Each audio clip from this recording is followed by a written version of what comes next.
Dejo las palabras cordiales del padre Antonio de Monterroso y entro en el tema. El tema es la Iglesia en la actualidad.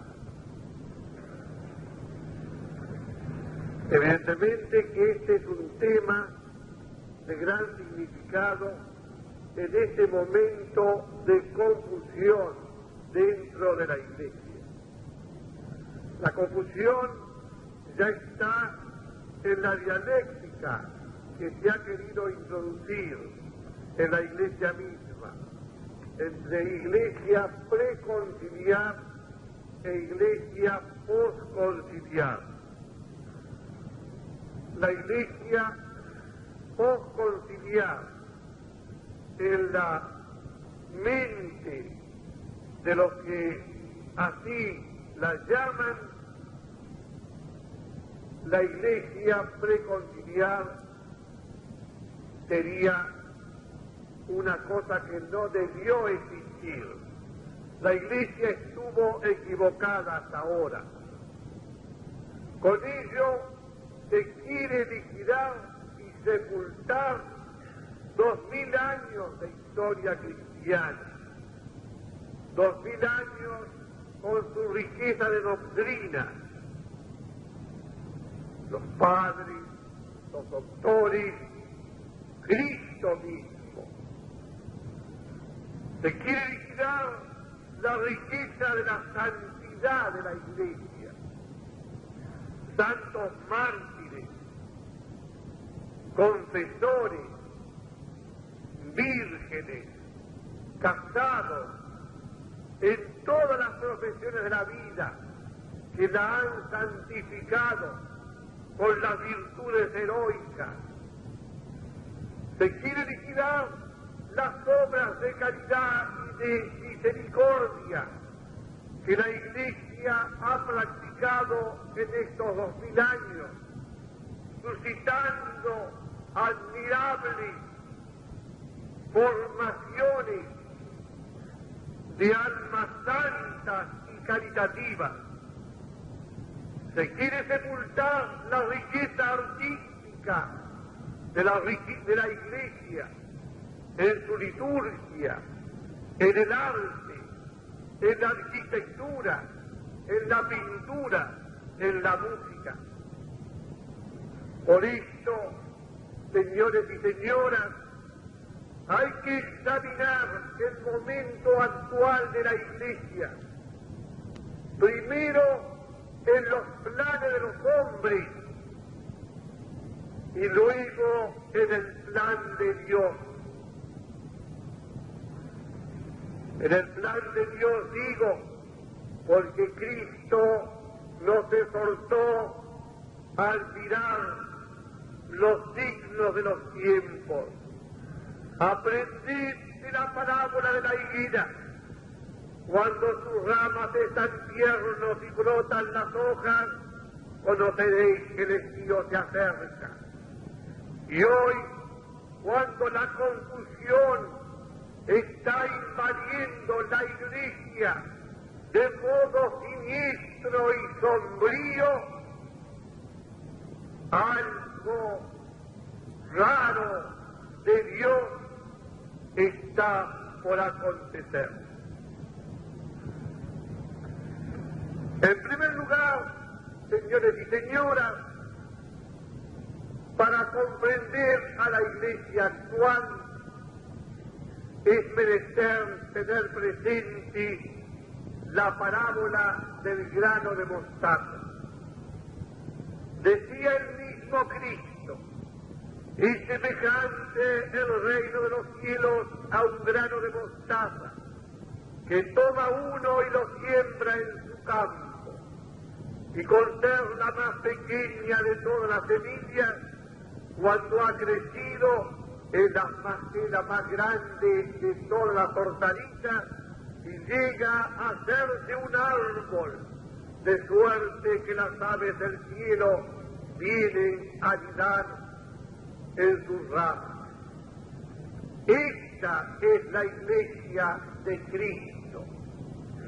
Fue una semilla pequeñísima, plantada por Cristo, pero de todas las instituciones humanas es la más defensa y gloriosa en el correr de los siglos. Es la esposa de Jesucristo.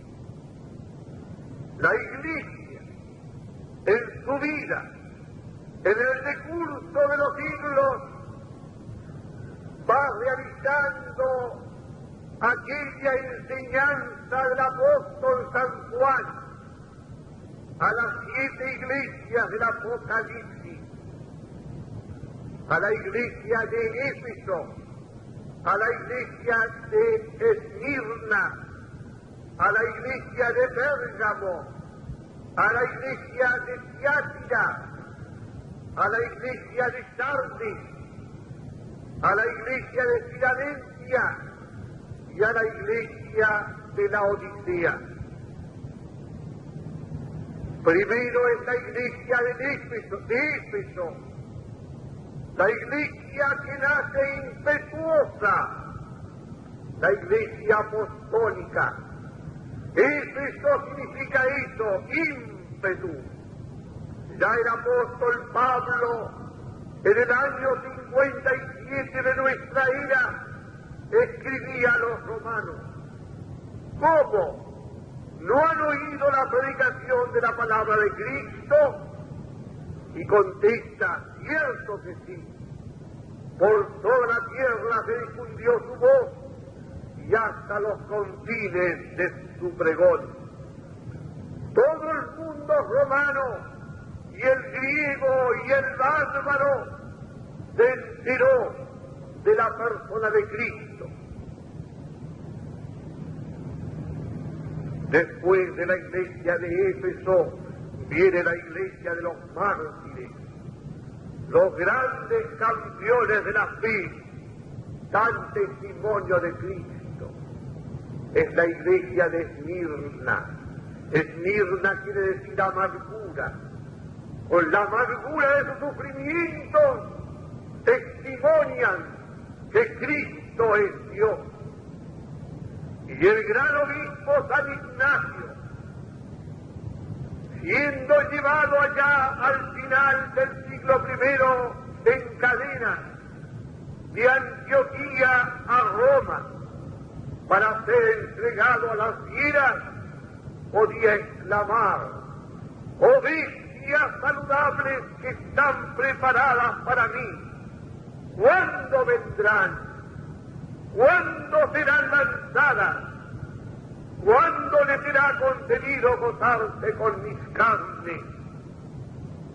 Soy trigo de Cristo, seré molido por los dientes de las fieras para ser convertido en pan limpio. Y el esplendor de la iglesia de los mártires, que duró desde la pasión del Señor hasta el año 300 de nuestra era, fue grande y glorioso, no solo por la sangre derramada, sino por la sangre derramada en honor de Jesucristo, Salvador de los hombres, primer mártir de la fe cristiana. Fue una sangre salvadora de la humanidad. Viene después, señores y señoras, la iglesia de Pérgamo y la iglesia de Tiatira. La iglesia de Pérgamo, la iglesia de los doctores, de los grandes doctores. Y la iglesia de Tiatira, la iglesia del esplendor cristiano, del esplendor medieval. La iglesia de Constantino inaugura el reconocimiento público de la iglesia de Cristo.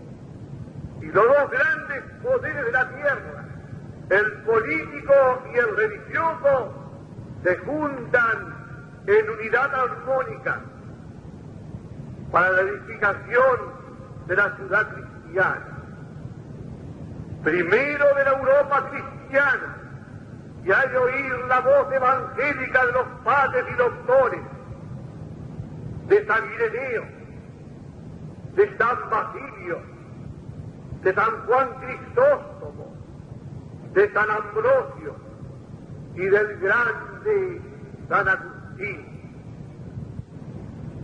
La Europa cristiana ya de vivir la grandeza de la ciudad cristiana, fundada sobre los dos poderes, ciudad cristiana, ya de culminar en el esplendor del siglo XIII, esplendor de política cristiana, de San Luis, rey de Francia, de los grandes pontífices, Gregorio VII, Inocencio III,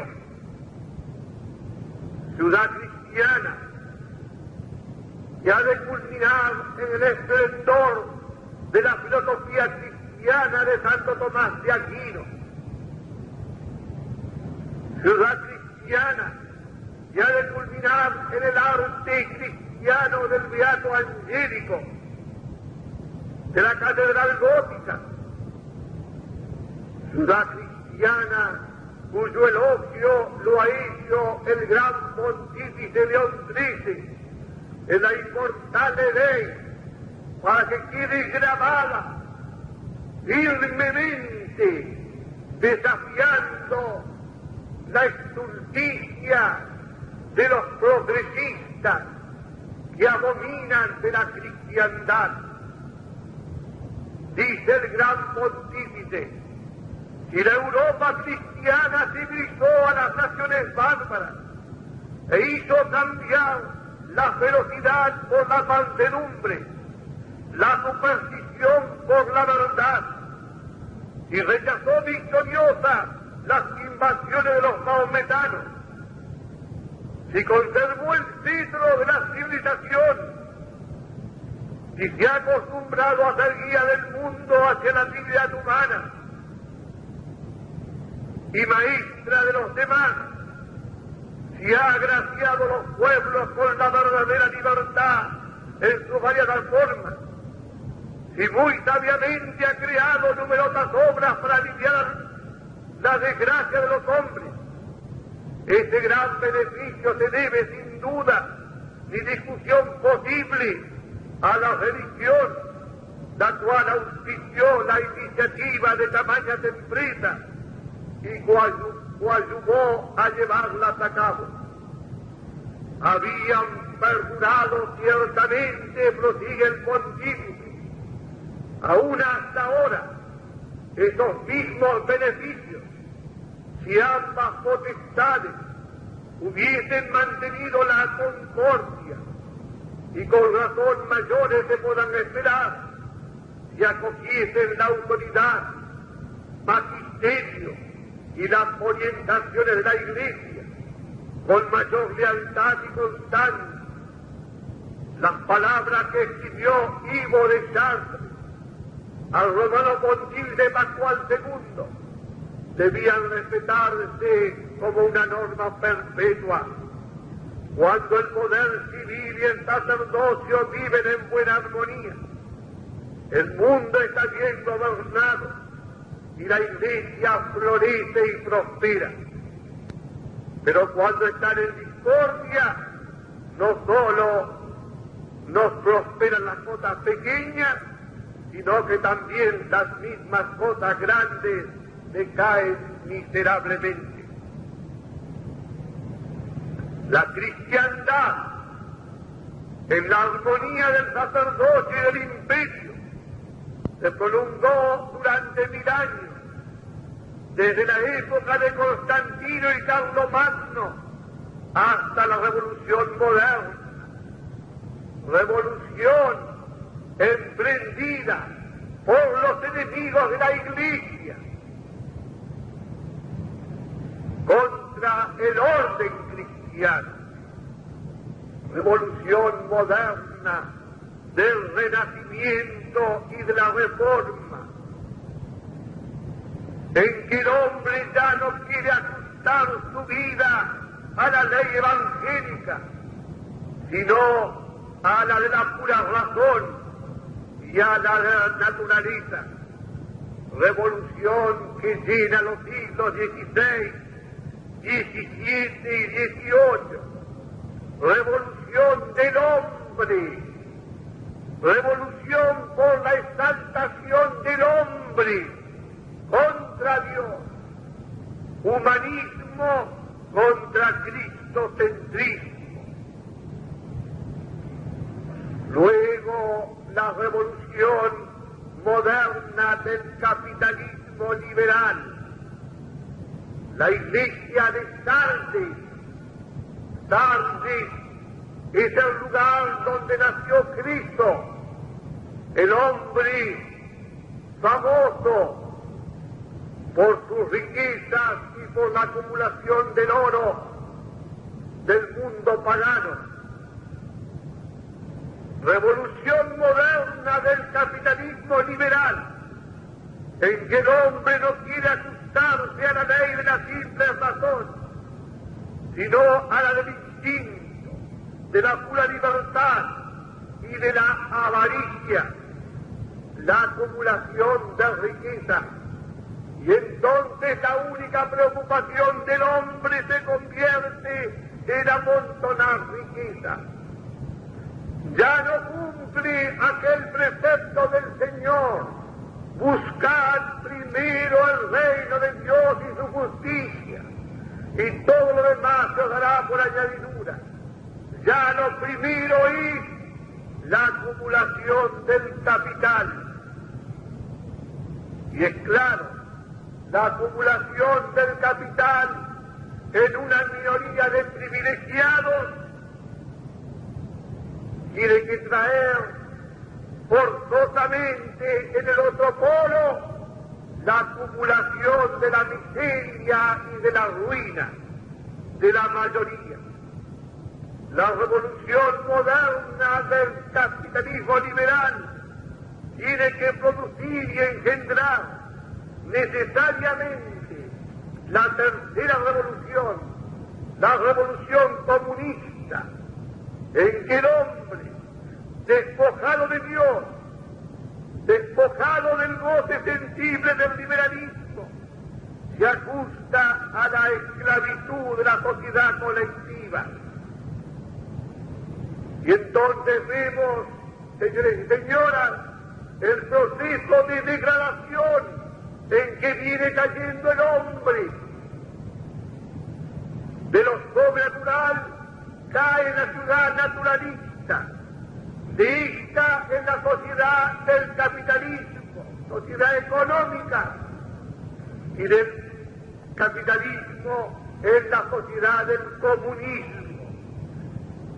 Nos encontramos entonces hoy al final de la tercera revolución del capitalismo y del comunismo. Ya se están liquidando en el mundo los restos últimos del liberalismo y se está entrando resueltamente en la esclavitud de la sociedad máquina, la sociedad tecnocrática de funcionamiento perfecto, en que cada hombre tendrá su dosis de trabajo, su dosis de placer, su dosis de cultura, y en lo religioso, en lo cultural, en lo político, en lo económico, se ajustará al funcionamiento perfecto de un mecanismo de relojería. En la sociedad de hoy está acondicionando al hombre en todos los aspectos, y sobre todo en el aspecto psicotécnico. Se está cumpliendo una gran función de lavado de cerebro a través de los medios de comunicación, para hacer del hombre un simple robot que reaccione automáticamente ante los estímulos que se le dan, para nivelar el pensamiento del hombre, los sentimientos del hombre. La sociedad máquina La cristiandad, es decir, el mundo humano bajo Cristo, habrá quedado entonces totalmente liquidado. Y el mundo vivirá una sociedad perfecta, con la perfección de un mecanismo. Pero el hombre se habrá convertido en un robot. Seguirá llamándose libre, pero nunca habrá sido tan esclavo. Hasta aquí, señores y señoras, el desarrollo del mundo. Primero la Iglesia floreciendo, luego la Iglesia sometida. Pero ahora, en estos momentos, la lucha que los enemigos han llevado contra el mundo cristiano, contra la cristiandad, para crear la ciudad naturalista de los siglos XVI, XVII y XVIII, para crear la ciudad liberal del siglo XIX y la ciudad comunista del siglo XX, ahora ya llevan los golpes contra la Iglesia misma, desde dentro de la Iglesia. Este es el significado del actual progresismo, de la Iglesia progresista, de lo que está pasando con este fenómeno de la Iglesia progresista. Iglesia alentada por grandes teólogos, los teólogos publicitados, los Congar, los Wagner, los Silemet, los Castín, todos los teólogos que aparecen en los diarios publicitados por la propaganda.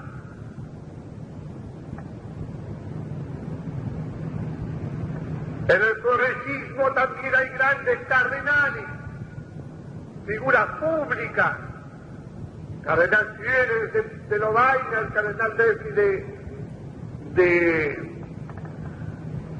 de Viena, cardenal Vía, por supuesto. Los enemigos de la Iglesia, la masonería y el comunismo, han entrado dentro de la Iglesia y están empeñados en la destrucción de la Iglesia. En esa tarea están empeñados, vuelvo a repetir, altos cardenales, altos obispos, sacerdotes eminentes, teólogos de renombre y laicos encumbrados. La lucha se lleva en todos los frentes y con todas las armas. Se trata de liquidar a la Iglesia. En el frente doctrinario no hay verdad católica que hoy se mantenga en pie. Se dice que ya el pecado no existe, que el pecado original no existe, que Adán y Eva no existieron y que el hombre viene por una evolución continua desde una materia primigenia, viene ascendiendo cada vez a estados más altos de conciencia y perfección. Bernard de Chardin, el vocero de este progresismo evolucionista, está de moda, como ustedes saben.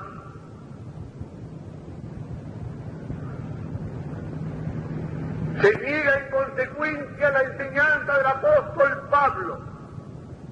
Por uno ha entrado el pecado y la muerte en el mundo. Por uno, Cristo, entra la gracia y la vida. Al atacar el pecado original, se atacan todos los dogmas católicos. Porque si el hombre no nace pecador y no viene pecador al mundo, ya no necesita salvación. Cristo está de más. No hay un redentor. Y estos teólogos cuestionan la persona de Cristo, cuestionan la encarnación, cuestionan la resurrección, con la famosa teoría de Bullmann de que todo es mito. Los milagros son mitos, las figuras de la Escritura son mitos, las parábolas son mitos, la resurrección de Cristo es otro mito. Se cuestiona la persona adorable de Cristo, se cuestiona a la Virgen Madre, de la esposa de sus privilegios, de su virginidad, de su concepción inmaculada, de su gloriosa asunción. Y esto no algún teólogo aislado, sino muchos teólogos. Y esa enseñanza después se repite en los seminarios, en las casas de formación. Esa enseñanza la repite el catecismo holandés, el catecismo francés, que fue aprobado por 104 obispos contra uno. Al no haber pecado, no tienen razón de ser los sacramentos. No hace falta entonces bautizar a los niños. No hace falta el sacramento del perdón, la penitencia. Y hay sacerdotes que aconsejan a la gente que no se confiese, que la fornicación no es pecado, que la masturbación no es pecado. Se cuestiona la Eucaristía, la transustanciación, o sea, el cambio de sustancia del pan en el cuerpo de Cristo y el cambio de sustancia del vino en la sangre de Cristo. La Santa Misa no es el sacrificio de Cristo, sino una cena litúrgica que cada vez se acerca más a un espectáculo o a un show. Esta es la situación de la Iglesia. Y para que no crean que estoy exagerando, el 31 de marzo del 77, el Times de Nueva York relataba así algunos de los errores que circulan hoy en la Iglesia. Muchos teólogos holandeses sostienen que la perpetua virginidad de María es un mito. Es más moderno, se dice, creer que Cristo era hijo de María y de José. El teólogo dominico Eduardo Schillebeck, perito en el Segundo Concilio Vaticano, propone que la resurrección de Cristo no puede ser la recomposición física de su cuerpo, sino una especie de manifestación espiritual. Gusta más creer que la resurrección ha sido el impacto de la personalidad de Cristo sobre sus discípulos y su presencia en los corazones de los cristianos. Claro que al negar un dogma tan fundamental, como dice San Pablo, si no creemos que Cristo resucitó, vana es nuestra fe. ¿En qué creemos entonces? Teólogos holandeses rechazan el pecado original como un estigma espiritual heredado y dicen que hay que mirarlo en cambio como expresión simbólica de que la humanidad es pecadora y que el mundo es imperfecto. Por esta razón estos pensadores cuestionan la necesidad del bautismo para los chicos.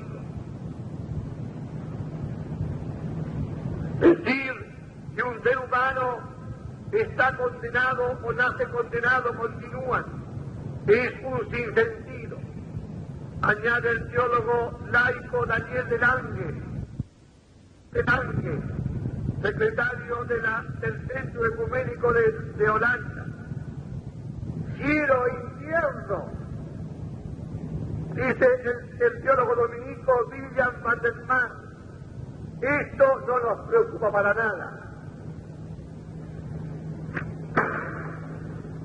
Al mismo tiempo, señores y señores, que se cuestiona la doctrina, los dogmas fundamentales de la Iglesia, se alienta la corrupción de costumbres. Hasta ahora, la castidad y la virginidad era un florón de la Iglesia Católica. El celibato en los sacerdotes, la virginidad en las religiosas. Todo esto hoy se cuestiona y se ve a los sacerdotes movilizándose para la supresión del celibato y a las religiosas movilizándose para introducir lo sexual en los conventos. Y ya Freud entra en la Iglesia como un santo padre y regula la doctrina sexual de seminaristas, religiosos y clérigos. Está el famoso caso de Cuernavaca, de todo un monasterio de benedictinos, donde entró el psicoanálisis de Freud. Claro, así acabó todo eso. Y Le Mercier ha acabado contrayendo el matrimonio y celebrando el matrimonio en Cuernavaca mismo. Se sostiene que lo que importa hoy es el amor. El amor es la razón de ser de la vida, del matrimonio. Claro, ¿qué amor? Cualquier amor, y sobre todo el amor más inferior, el amor puramente carnal. Y la razón de ser del matrimonio es el amor. Se justifica entonces la contraconcepción, que es una carga y es un peso. Se justifica el divorcio, porque al cabo de cierto tiempo las parejas pueden cansarse de amarse. Se justifica el homosexualismo, porque hay hombres que no encuentran el amor en las mujeres sino en otros hombres, y hay mujeres que no encuentran el amor sino en otras mujeres.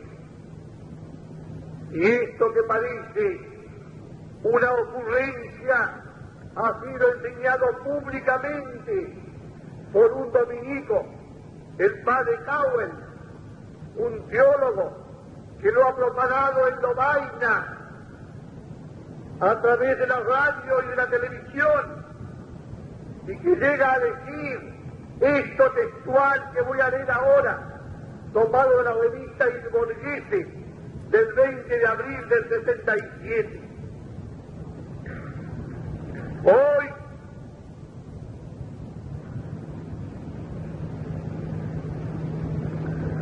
es necesario una nueva actitud, aunque todavía no ha sido aceptada por la Iglesia. Creo que muchos teólogos y muchos fieles quisieran cumplir un paso más. Cierto, esta nueva doctrina no ha estado oficialmente aprobada. Sus sostenedores quieren tentar y ayudar a los homosexuales, como a todos los seres humanos, en su tentativa de vivir bien, también los unos con los otros.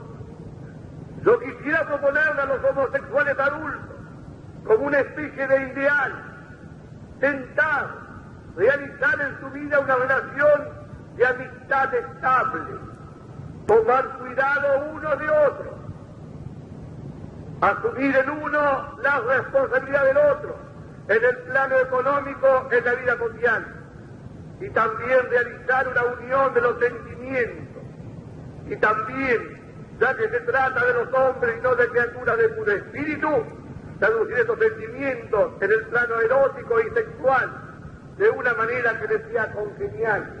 Y ustedes saben que ha habido un caso en Holanda de una celebración pública en la iglesia de dos homosexuales.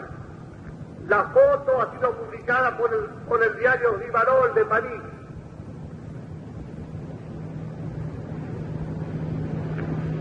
Uno queda estupefacto que un teólogo, invocando la teología, hoy la teología sirve para todo, menos para ponernos en comunicación con Dios, pueda proferir estas aberraciones y proferirlas públicamente sin que nadie lo llame al orden.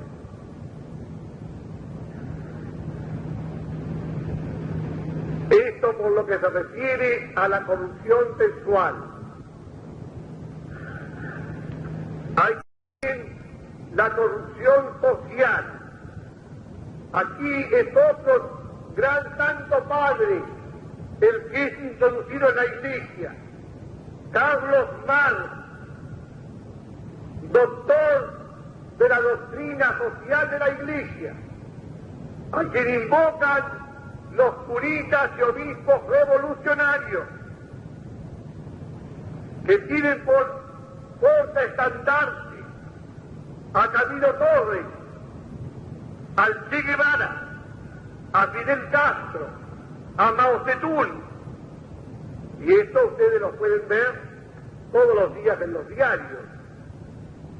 Movimientos revolucionarios de sacerdotes y obispos en Brasil, Uruguay, Chile, en ciudades argentinas, en toda Latinoamérica. Hay incluso obispos famosos en la Cámara, famoso aquí también hubo uno, mejor no nombrarlo. El caso más espeluznante de todos estos es el caso de un dominico francés, el padre Cardonnet de Montpellier, que llega a afirmar que hoy no existen cosas de la fe, ni existen cosas de Dios. Lo importante es que la iglesia se entregue a la masa, se funda en la masa y trabaje para la liberación de las masas. Dios no es otra cosa que la, dice así, que la civilización de las fuerzas oscuras que actúan en la humanidad. Dios está en las masas obreras que luchan por su liberación. Ahí está Dios y ahí está Cristo. Y el sacerdote debe convertirse entonces en un revolucionario. Yo pregunto, ¿a dónde va esta iglesia que altera los dogmas católicos, que exhorta a la práctica del amor libre? Porque enseñar que la razón de ser del matrimonio es el puro amor carnal, entonces enseñar el amor libre, que predica la revolución social. ¿A dónde va esta iglesia que se ha convertido en factor de subversión? Porque esta es la verdad desnuda. La iglesia se ha convertido en factor de corrupción. Yo compadezco a los padres y madres de familia que han de enviar a sus hijos e hijas de inocentes a las escuelas de religiosos y de religiosas, o a la catequesis parroquial, que no se encuentren allí con un curita o una monja que los exponga a perder la inocencia, Antes podía estar muy seguro un padre de familia de mandar tranquilamente a sus hijos a la parroquia o a la escuela religiosa. Hoy ya no lo puede estar. Y para que vean que no estoy exagerando en esto, voy a leerles un escrito sobre algunas actuaciones públicas del excelentísimo cardenal Raúl Silva Enrique y de la Orden de San Ignacio que dañan gravemente a la Iglesia, compilada por Salvador Valdés Morandés, Navidad del año 67, Santiago de Chile. Dice, entre otras cosas, lo siguiente: tenemos en las manos la revista Vea del 28 de julio del 66, que a planas enteras, con fotos, trata del asunto candente. Su título es un sensacional sistema de educación sexual por partida doble está practicando el elegante colegio jesuita de San Ignacio, una especie de colegio de Salvador de aquí, entre los alumnos de preparatorias y sus padres, para abrirle los ojos a los niños. Y continúa: la madre Georgita, jefa de la 7ª preparatoria de San Ignacio arriba, intentaba explicar la reproducción humana entre los niños de 11 a 13 años.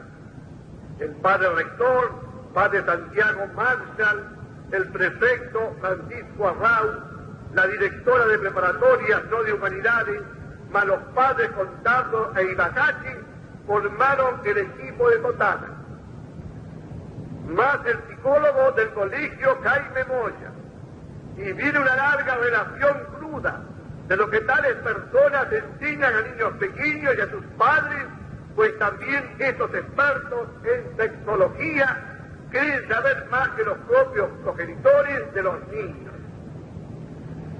En el colegio San Jorge, en preparatoria, les han dado recientemente de tema a tratar el 9º mandamiento. Uno de los niños, más despierto, pintó, pues ha de ser con dibujo la enseñanza sexual, una pareja en la cama y un tercero mirándola por la ventana. Así les enseñan que no deben desear la mujer del prójimo. Por cierto que la prostitución es tema favorito en las enseñanzas de los colegios congregacionistas de la capital. Las religiosas del colegio Tenchandar han debatido en foros de padres, madres, monjas y educandas que es preferible ejercer las relaciones sexuales antes o después del matrimonio. Y otros temas semejantes o peores trajeron las reacciones naturales de los progenitores, más los comentarios que solo ignoran los componentes de la jerarquía católica. En la revista Mensaje, que es el órgano oficial de los jesuitas de Santiago de Chile, la cual financia sus gruesas pérdidas, el padre Gerardo Clapp, de la Compañía de Jesús, su director de ella desde hace varios años, critica las películas de actualidad. Tiene necesidad de solata en escenas íntimas de pareja, en la cama, en forma propia de una normal. El dicho padre jesuita Clapp critica las películas de actualidad. Tiene necesidad de solata en escenas íntimas de pareja, en la cama, en forma propia de una normal. El dicho padre jesuita Clapp, al formar parte de un jurado para premiar las mejores películas en concursos de Ercilia, enumera 10 y casi todas sobre temas sexuales y escandalosos según clasificación de la Acción Católica. Esto es para demostrar que un padre y una madre de familia no puede enviar sino con grandes escrúpulos sus chicos a las escuelas y a las parroquias católicas. Porque lo que pasa en Chile también está pasando aquí en muchas partes. ¿A dónde va la Iglesia que se ha convertido en un factor de subversión. Se va a un cristianismo acomodado a un mundo que proclama la muerte de Dios. O sea, Dios ha muerto. Dios no existe. Y entonces hay que vivir la vida, incluso la vida cristiana, como si Dios no existiera y hubiera muerto.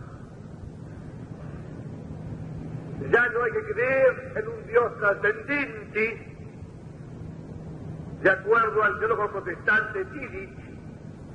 No hay que creer en un Dios sobrenatural, de acuerdo al teólogo protestante Bullman.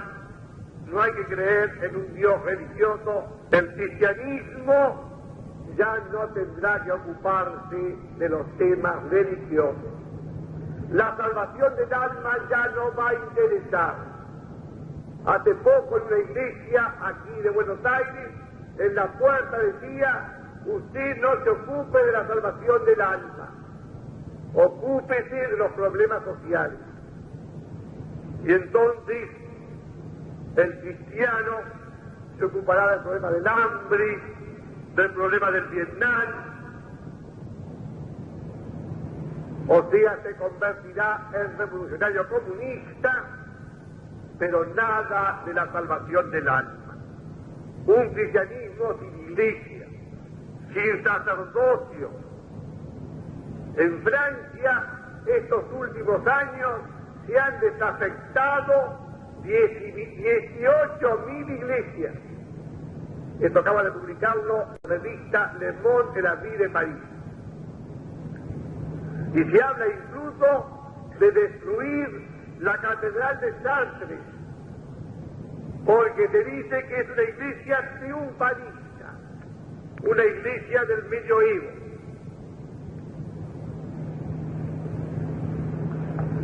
Todo este progresismo en la doctrina, en lo sexual, en lo social, todo este progresismo está potenciado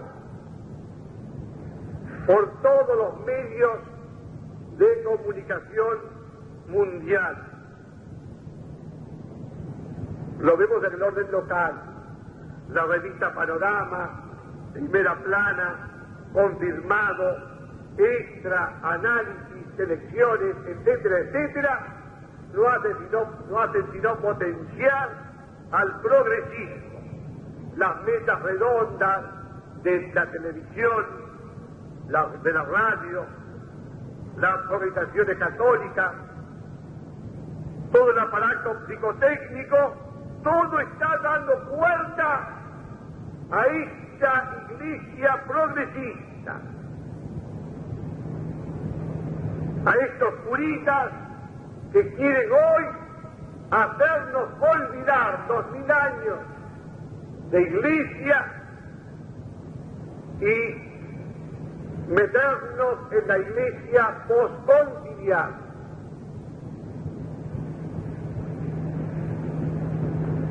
Estamos en un momento decisivo. Estamos en el proceso de liquidación de la iglesia. Estamos pasando de la iglesia de Sardis, la iglesia de que habla San Juan del Apocalipsis,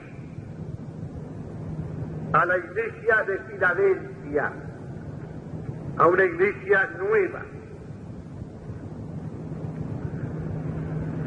Claro, en este momento hay que agarrarse firme a las enseñanzas del Papa. Y el Papa enseña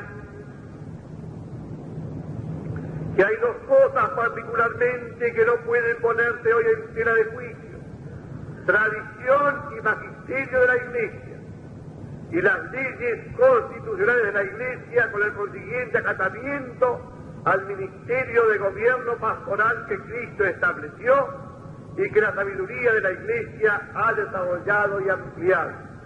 En consecuencia, añade el Papa, esto el 25 de mayo del 78, si bien debe haber renovación, modernización, diálogo con otros cristianos y libertad religiosa, no puede haber alteraciones en los dogmas tradicionales, ni teología libre subjetiva, ni abrazar ciertos principios negativos de otras confesiones cristianas, ni libertad de conciencia como criterio de verdad religiosa. Lo mismo recientemente, el 29 de junio, cuando reafirmó la inmutabilidad de la doctrina y hizo ese credo ampliado en el cual ratifica las verdades esenciales de la Iglesia. Pero sobre todo lo que quiero destacar es el significado de la última encíclica, la Humanae Vitae, que se refiere, como ustedes saben, al problema de la contraconcepción, un problema central clave, porque afecta a lo más íntimo del hombre, a lo íntimo de la familia. La tesis de la contraconcepción tenía a favor el informe de la mayoría de grandes médicos, psicólogos, sociólogos, teólogos publicitados, con cardenales de gran actuación mundial, obispos, sacerdotes, grandes laicos, con la propaganda a favor en todos los ambientes del mundo. Humanamente había que dar por triunfante la tesis de la contraconcepción, o sea que hoy es legítimo usar anticonceptivos para impedir la concepción, o sea, el fruto normal del matrimonio que son los hijos. Con ella el derecho natural iba a caer como una antiguaya de conciencia estimulada. Iba a caer igualmente la inmutabilidad de la Iglesia docente. Y ya se imponía el cambio de la Iglesia postconciliar, cambio en moral, cambio en doctrina. La Iglesia evolutiva desde la de Jardín había triunfado. Con la contraconcepción triunfaban también las fuerzas mundiales que tenían aprisionadas al Papa y a la Iglesia. O no aprisionadas, sino que intentaban aprisionar. Ya el Papa no era el Papa o no sería el Papa de Jesucristo, sino el de las fuerzas masónicas y comunistas que se habían adueñado de la Iglesia y que directamente desde Roma iban a dictar el dogma y la moral al mundo nuevo. Esto es lo que humanamente se podía esperar con la enseñanza del Papa sobre este tema. Pero he aquí que Dios asiste a la Iglesia con una protección especial. Y Paulo VI, vicario de Cristo, superando la debilidad de la carne y de su carácter pendular, se siente asistido por el Espíritu Santo y proclama con valentía que la contraconcepción se opone al derecho natural, y proclama el Papa: así, quien reflexiona rectamente deberá también reconocer que un acto de amor recíproco que prejuzgue la disponibilidad a transmitir la vida que Dios creador, según particulares leyes, ha puesto en él, está en contradicción con el designio constitutivo del matrimonio y con la voluntad del autor de la vida.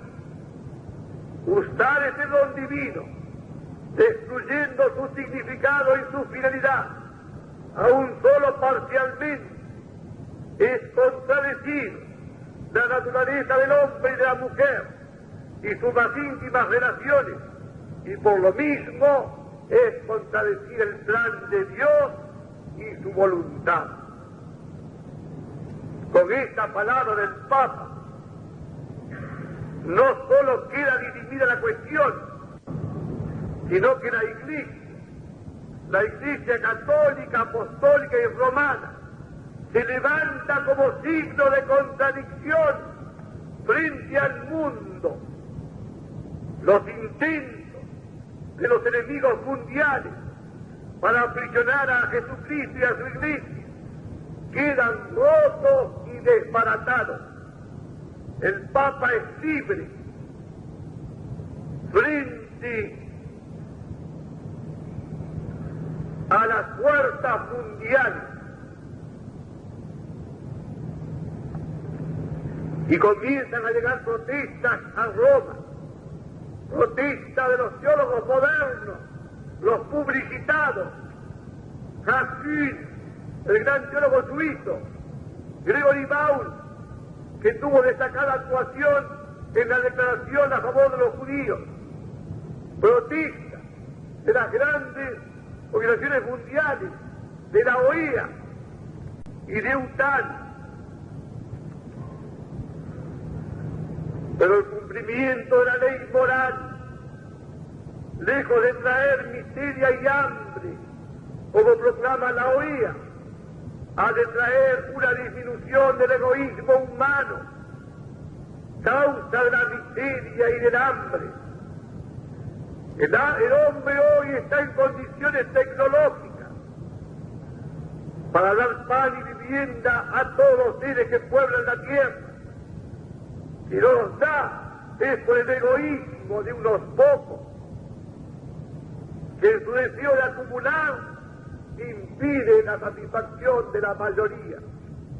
Hay que ir luego a la raíz del mal. La raíz está en el egoísmo. Y el egoísmo es lo que también está explicando todos los planteos de la contraconcepción.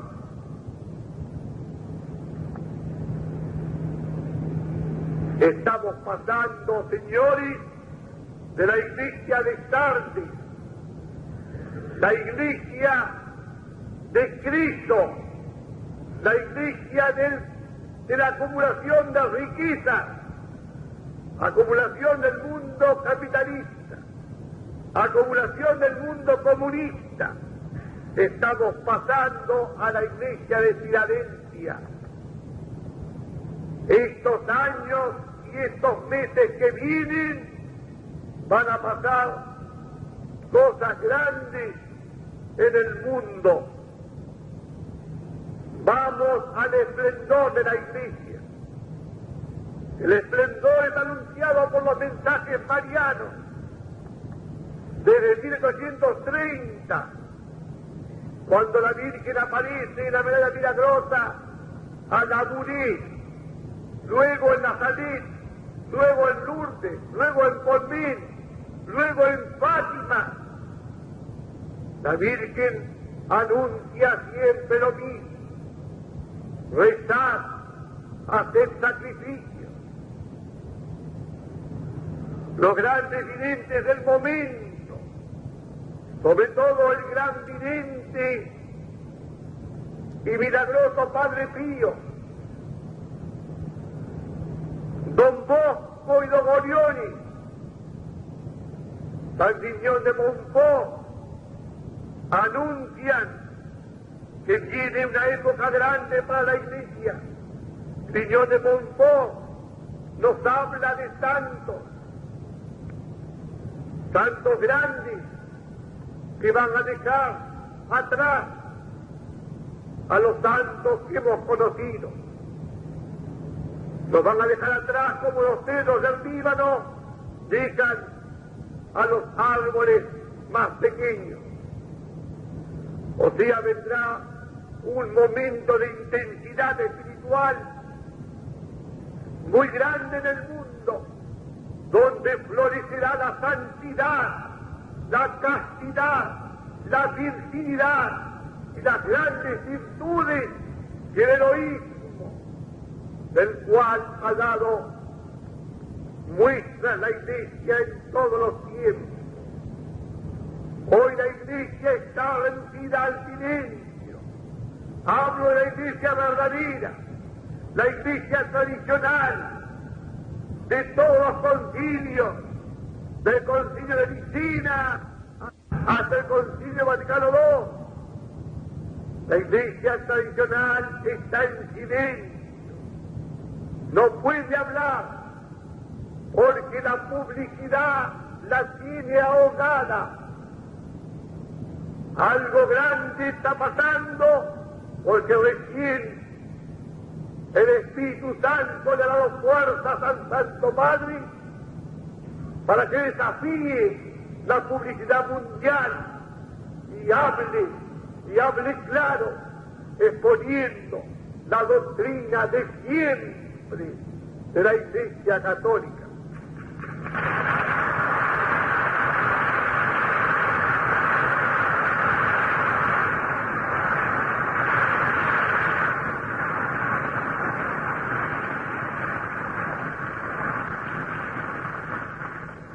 Para acabar, señores y señoras, voy a leer unas palabras de Don Orione, el santo de la caridad. Todavía no santo oficialmente, pero un alma santísima. Dice Don Orione en uno de sus escritos: no seamos de esos catastróficos que creen que el mundo va a terminar mañana. La corrupción, el mal moral son grandes, es verdad, pero sostengo y creo firmemente que el último en vencer ha de ser Dios, y que Dios vencerá empleando una misericordia infinita. Siempre ha vencido Dios así. Tendremos nuevos cielos y nueva tierra, la sociedad restaurada en Cristo. Reaparecerá más joven, más brillante, reaparecerá reanimada, renovada y guiada por la Iglesia. El catolicismo que está henchido de divina verdad, de caridad, de juventud, de fuerza sobrenatural, se alzará en el mundo y se pondrá a la cabeza del siglo naciente para conducirlo a la honestidad, a la fe, a la civilización, a la felicidad, a la salvación.